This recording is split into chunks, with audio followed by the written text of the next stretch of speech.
This is the day that the Lord has made. That's one of my most favorite scriptures from Psalms 118, chapter 24.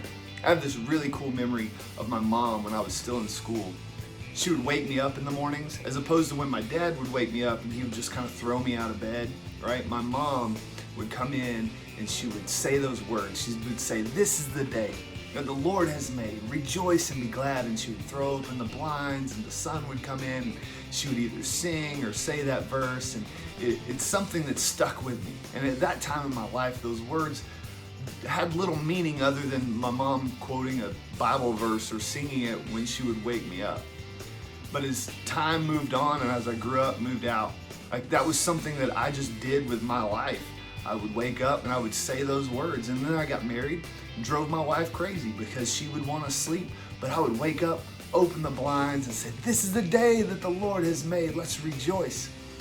And as I grew and as I became older and I experienced life, and life caught me off guard sometimes, and I've experienced some things. I've experienced God and His mercy.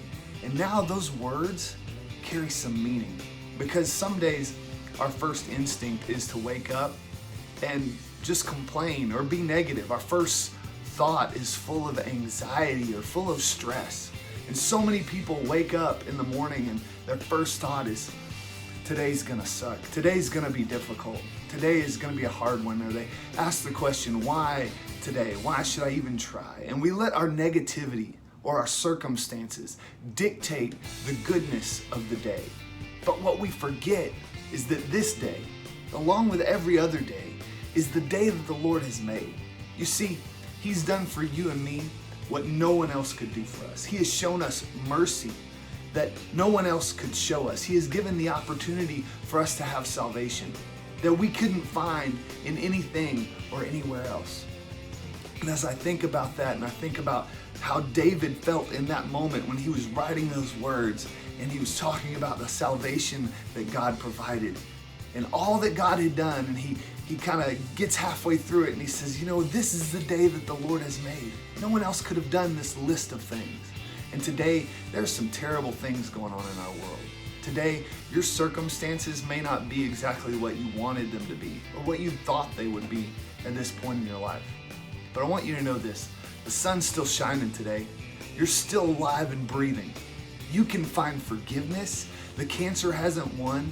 The depression didn't win today. There's still breath in your lungs. Your life still matters, and there's still hope for humanity. So I want to challenge you today.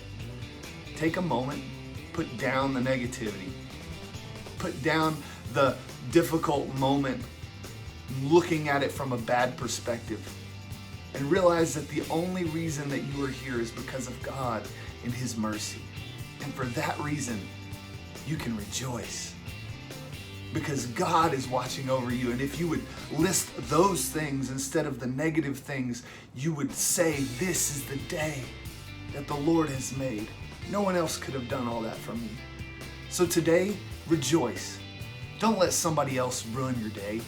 Don't let a circumstance dictate how you feel or your level of joy. But take a moment, think about all the good things God has done, and declare, "This is the day that the Lord has made. I'm gonna rejoice. I'm gonna be glad in it."